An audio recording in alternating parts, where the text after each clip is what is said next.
While the angel maintains a certain tenderness that is to be expected from an angel, Rembrandt paints what seems to me a frustrated angel.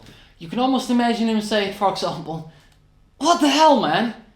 Obviously that is not in the Bible, but I'm sure that in the fullness of time somebody must have scribbled a very similar comment in the margins. I'm making this video not to discuss this particular painting. This is a video about Abraham and how we as a society deal with the fact that this is a story that is in the Bible. But as I am happenstantially showing you this painting, I want to give you two ideas that may help you see this particular painting in the correct light. Firstly, Rembrandt had lost his son. This means that he is depicting a type of suffering that he knows. Secondly, Abraham is covering Isaac's face, while the angel has the face of a young man. This might point to some kind of metaphorical reading that you, assuming you are not stupid, don't need spelled out lengthily. And now on to the main subject. How do we deal with Abraham and the atrocious act he was willing to commit? Considering that Abraham is such an important figure in Jewish and Christian lore, it would be proper to make peace with him and understand him as something other than a psychopath. This is not easy given the very serious crime he was willing to perform. This passage in the Bible where Abraham attempts to sacrifice Isaac is what is known as a problem text. As the modern man is problematically literate, the study of problem text is presently a very important field in theology. The study of problem texts is called marginistics. Obviously, we don't want the Bible to tell us that we should obey a voice telling us to murder our own son. Believing that a personal revelation can override everyday morality is not cool. So we have to write something in the margins. In some traditions, it is allowed to read this story as non-historical. Obviously, most Christian traditions will absolutely not allow such a reading, but it is, in my opinion, the most uncomplicated way of solving this problem. When you're understanding this story as a myth, it suddenly feels a lot less questionable. Essentially, what you can do is, you can read this story as merely the mythical retelling of a development among the people who would later grow to become the nation of Israel. First, they, represented metaphorically by Father Abraham, had the understanding that they had to sacrifice every firstborn to God. And then they discovered that God wants only animal sacrifice. Obviously, in most Christian denominations, a non-literal interpretation of the text that is clearly, or at least in the eyes of an overwhelming majority clearly, intended to be read as a historical, makes you anathema. So it's not advisable to actively take this position if you want to avoid getting anathematized by your siblings in Christ. Yet there is some compelling evidence, obviously not to be confused with proof, that it is true that within Judaism there are remnants of a pre-Abrahamic culture that did perform human sacrifice.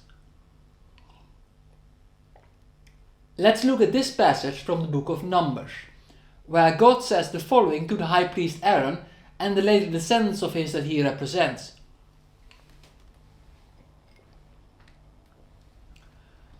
Everything in Israel that is devoted to the Lord is yours. The first offspring of every womb, both human and animal, that is offered to the Lord is yours. But you must redeem every firstborn son and every firstborn male of unclean animals. When they are a month old, you must redeem them at the redemption price set at 5 shekels of silver, according to the sanctuary shekel, which weighs 20 gerahs. But you must not redeem the firstborn of a cow, a sheep, or a goat. They are holy. Splash their blood against the altar and burn their fat as a food offering, an aroma pleasing to the Lord. Their meat is to be yours, just as the breast of the wave offering and the right thigh are yours.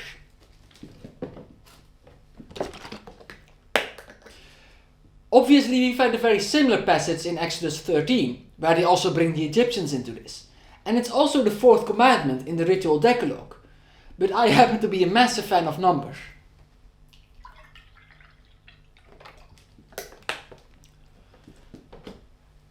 This passage can be interpreted as being a negotiation between two values that were conceivably held in some kind of pre-Abrahamic proto-Israelite culture. Obviously, this is all somewhat speculative. But within this passage, the idea that the firstborn must be sacrificed can be construed as being in competition with two other ideas. Firstly, the idea that some animals are unclean, and secondly, the idea that humans are not to be sacrificed. There seems to be a base understanding that it is the natural state of every firstborn to be in need of being sacrificed, but that is a thing that they need to be redeemed from. It is implied that if they were not redeemed, they would have to be slaughtered also. And I think, while most Christian denominations will not be comfortable using a narrative text in such a manner, that it is fair to read the history of the binding of Isaac as a collapsed depiction of a longer history where the pre-Abrahamic ancestors of what would later become the Israelites learned to discern that human sacrifice is in actuality against the wish of God.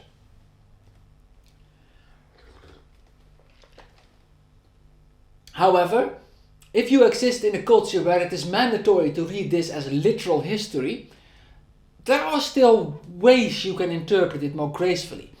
For example, you can point to the fact that Isaac was apparently old enough to carry the wood, which means that he could have consented, which means that it's not technically murder and therefore slightly less morally reprehensible.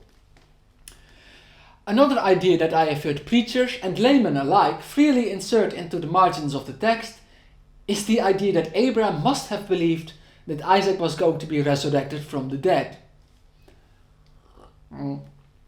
I appreciate it when marginists demonstrate that they are not comfortable with human sacrifice. In fact, I am almost spiritually aroused by the fact that the plain reading is almost always defied. However, I do find these solutions to be rather unsatisfying. Not only are you hallucinating details into the text that in no shape or form are in the text itself, you are also still dealing with a God that praises a man for being willing to kill his son.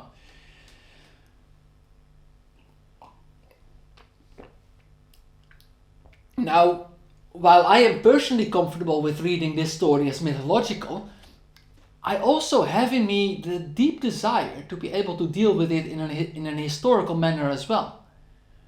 In fact, I feel strangely attracted to this intersection of demented lunacy and faithful obedience. When I read God's praise of Abraham, "Now I know that you fear God, because you have not withheld from me your son, your only son," I do get the distinct feeling that there is something I am unable to see here.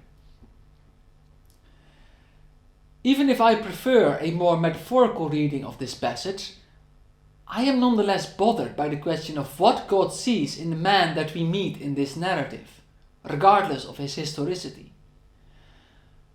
Why is it in his bosom that the faithful are to rest? I also can't help but wonder if Abraham even discussed this with his wife. To me, Abraham is clearly retarded in his way of worship. It bothers me deeply that God does not mention to him that human sacrifice is actually retarded. Why does God not say like, "Yo, I love how dedicated you are, but just human sacrifice is retarded"?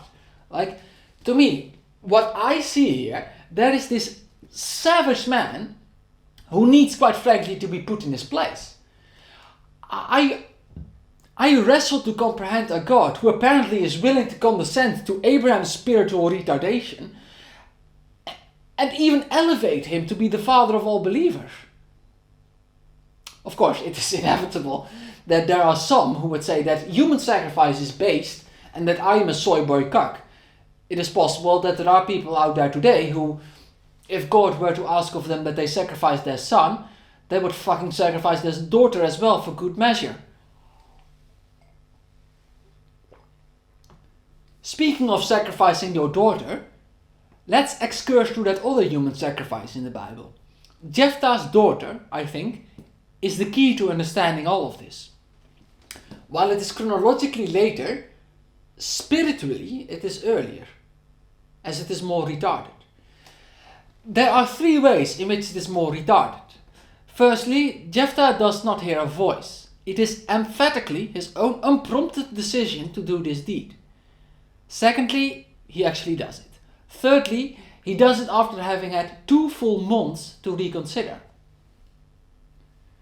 Similar to the sacrifice of Isaac, the sacrifice of Jephthah's daughter is also often reinterpreted. However, while the sacrifice of Isaac typically only gains additional details added to it in the margins, and otherwise remains the same story, the sacrifice of Jephthah's daughter basically gets turned into a completely different story.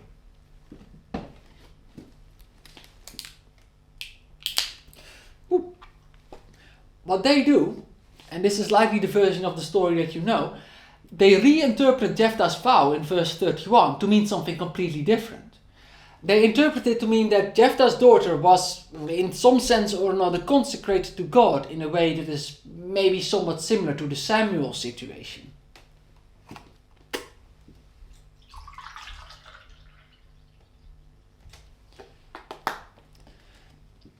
Funnily enough, there's not really consistency when it comes to what word to reinterpret. Some would reinterpret "and" to actually mean "or", while others would argue that the term burnt sacrifice is meant metaphorically. This is one of those rare instances where conservative Christians are surprisingly chill with the metaphorical reading. A little bit of liberalism for a greater good, I guess. I am obviously not a Hebraist, but I can tell you that no mainstream Bible translation chooses the "or" reading. They all say "and", not "or" here. So it does seem that to actual Hebraists this is not seen as a good translation. And obviously burnt offering being used as a metaphor for something is something that appears nowhere else in the Bible, and I would say that this idea too is rather questionable. Even outside the issues of language, which, as stated, is not something I'm educated on, the text itself actively debunks this idea that it's anything other than an actual human sacrifice, quite explicitly. It states, "After 2 months, she returned to her father, and he did to her as he had vowed." So the text does not allow you to reinterpret it as a Samuel situation where she is consecrated in service to God. It says that she returned to her father, and specifically that he himself did something that was the thing that he had vowed. Like, clearly she did not go to the tabernacle, and clearly Jephthah is an active participant in this deed. This text actively resists reinterpretation. I often do like it when people reinterpret the Bible irrationally. The more irrational it is, the more it shows that they care about the underlying value. But it still is irrational. The actual easiest way, of course, to deal with Jephthah's daughter is to just say that it is abhorrent. Obviously, you run into a problem with the epistle to the Hebrews later on, but in the text of Judges itself, there is no direct endorsement of this action. Obviously, it says that the Spirit of God is on Jephthah, but that term is also obviously not applied in the New Testament sense of being filled with the Holy Spirit. In the Old Testament, the Lord being with you was more about strength and success than it was about being holy. The line does not necessarily require you to consider Jephthah a particularly godly man, let alone a man who was well catechized about what kind of sacrifice was appropriate. Because that might actually be one of the most often overlooked faults of Jephthah. Even if we disregard the whole human sacrifice thing, the vow is in and of itself extremely imperfect. The problem is with the word "whatsoever." We easily read over it, as we lack the Israelite ears to hear the wrongness of this. But a sacrifice to an Israelite is never a whatsoever. A sacrifice is something that you pick with care. It says in Leviticus, "When anyone brings from the herd or flock a fellowship offering to the Lord to fulfill a special vow or as a free will offering, it must be without defect or blemish to be acceptable." I think, therefore, that the actual target audience would have immediately understood this vow to be extremely imperfect. The real problem is not ultimately with that Jephthah does it, but that he receives praise in the New Testament. Arguably, the real problem text is in Hebrews 11, not Judges 11. Luckily, I have nothing to say about that, so that saves a lot of time. This video is way too long, honestly. The reason I brought up Jephthah's daughter is to provide us a useful lens to see Abraham through. Because though the reinterpreted text in Judges is, in my opinion, totally incorrect, it is a very useful idea. The idea as it exists in the reinterpreted text, that Jephthah somehow sacrifices his daughter without actually sacrificing his daughter, is useful. It allows us to see that if you deconstruct this horrific deed, you can also find virtue in it. Like, if we imagine, even if the idea is in reality false, that Jephthah sent his daughter away to the tabernacle or whatever to be consecrated to God in some capacity, we can see some kind of virtue in that. If you have parents, which most people do, your parents will shape your identity during childhood. But what Jephthah does, or at least what he supposedly does according to most versions of the reinterpreted text, is he offers up his child to God. Now, not he as her father, but her total consecration to God is to shape his daughter's identity.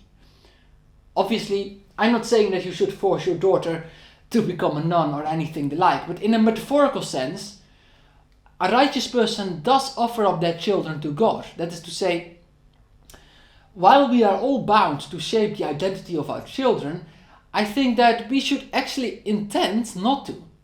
Humans have a proclivity towards spiritual retardation. So we should desire that not we, humans, but God shapes our children. I think that within this spiritually retarded practice of child sacrifice, there is a very hard to discern nugget of enlightenment. Of course it was retarded of Abraham that he threatened to physically sacrifice Isaac, but it was enlightened of him that he understood that Isaac belonged not to him but to God. This is why I think that Abraham, despite his evident retardation, can rightfully be regarded as the father of the faith. Precisely by sparing his son, he ended up sacrificing him not as a burnt offering, but as a living sacrifice. And in doing so, he became the foundation of Judaism. A defensible idea is that Judaism actually begins here. Abraham went up the mountain as a heathen and came down as a Jew. Now he offers his children to God the Jewish way instead of the heathen way. Post-sacrifice Isaac then is no longer as an extension of Abraham part of the covenant, but now he's fully integrated into the covenant as his own individual person, as Abraham has given him to God, as this living sacrifice. If we translate it to Christians living the faith today, we can relate it to parents having their children baptized. Baptism as a figure, not a metaphor, but a figure of the spiritual rebirth, is in essence a middle finger to the physical birth. Ultimately, that we are children of our parents, though unavoidable as a physical necessity, is not desirable. Humanity is, as you probably figured out, pretty bad. And that we, being born from human parents, are doomed to follow that same path of humanity, that is also therefore undesirable. We should want to be children of God, not of our parents. Therefore, a parent must, in a metaphorical sense, offer up that child to God. This could be an example of a thing that specifically infant baptism, some people call it pedobaptism for some reason, represents. Anyway, there are actually two versions of that Rembrandt painting. This second one contains an inscription at the bottom edge of the painting saying, "Altered and painted over by Rembrandt." This probably means that this was originally a student copy, possibly unfinished or otherwise imperfect in some way, that Rembrandt himself thought he had to finish for some reason. In this version there is also a barely visible goat, but the angel is the element that is most notably different. I think he is still a little frustrated with Abraham, but I think this is not an angel who says what the hell anymore. I think, okay, that'll be enough, is what this angel is saying. And maybe it's literally just my imagination. I've known to hallucinate all over the place. But for me personally, these paintings represent these different emotional responses to this particular problem text. This is us before we have wrestled with Abraham. And this is us after we've made some kind of peace with Abraham. If you don't make peace with Abraham, I think that's also understandable. Human sacrifice is a specific brand of retardation that is really pretty much unimaginable to us today. It's a special kind of fucked up that we think our society is above. But I think that we should not delude ourselves. We too have ways in which we are spiritually retarded, both on a societal level as well as on a personal level.